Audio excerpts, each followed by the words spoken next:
Hi everybody, today we are going to talk about a really interesting topic, the origin of the language. We are not sure about how languages originated. However, we have 6 theories. The first one is the divine source. This theory proposed that the human language is a gift from God. According to religious sources, language started when Adam named Garden of Eden's animals.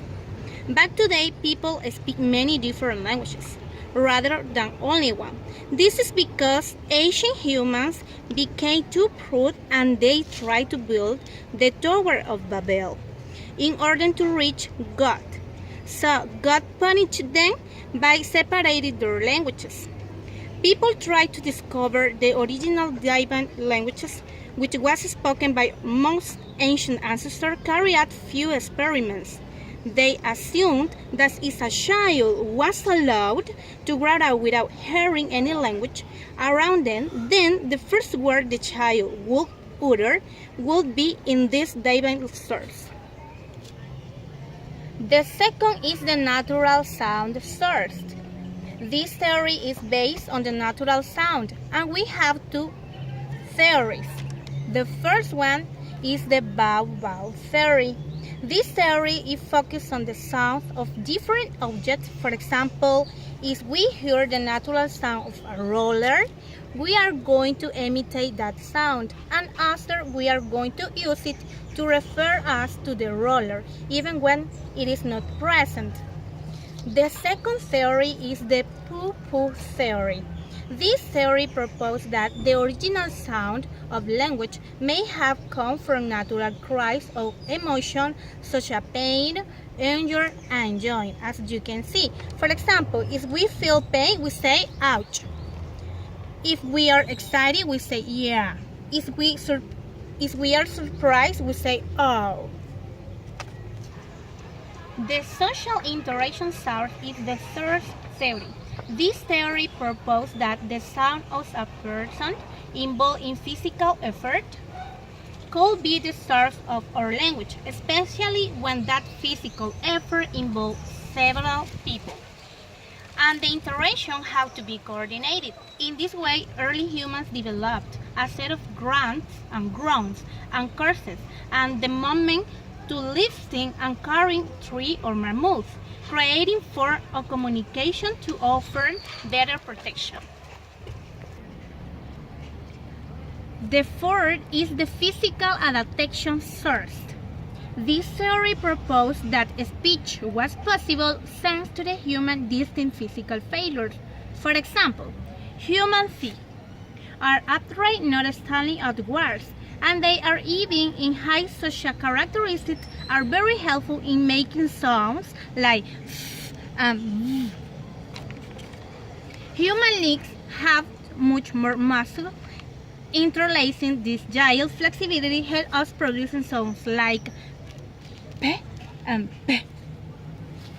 Human mouth is smaller than other primates, can be opened and closed rapidly. Human tongue is more muscular, therefore it can be used to shape a wide variety of sound inside the oral cavity. Human larynx differs in position from larynx of other primates, and by our upright posture, we have also pharynx, which serve as a resonator for increased range and clarity of the sounds produced via the larynx. The fifth theory is the tool-making source. The human brain has 2 hemispheres, which have different functions. The control of complex visualization movement and tool-using movement are close each to other in the left hemisphere of the brain. So this theory proposed that the tool-making involved the ability to take 2, let's say, rocks, and put them together to create something. The same ability may have been used to put sounds together to create a new word. The sixth theory source. This theory proposed that the crucial mutation that took place over a short period caused a genetic change that made it possible for humans to create a language. This is the genetic source. Now that I have already given you a recap about the 6 theories, I can say that I have always believed in the first theory, the divine source, because I had read it in the Genesis Bible book, and I did not have to do a whole learning process going through hunts, grunts, and grunts. God given him the ability to speak as a gift, and from that moment there was only one language to make easy the communication between our ancestors. However, their disobedience was so great that God created new languages in order to confuse them and causing them to separate.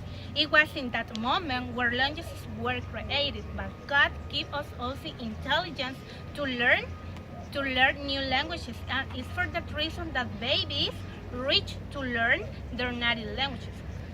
And by sharing cultures, many archaeologists and linguistic anthropologists have tried to explain the origin of the language, ending in failures their investigation by ostensibly trying to explain this origin in evolutionary terms. But the reality is that we cannot explain good creation, we have only to understand it. That the great diversity of languages that exist nowadays is for the revealing of man to the will of God.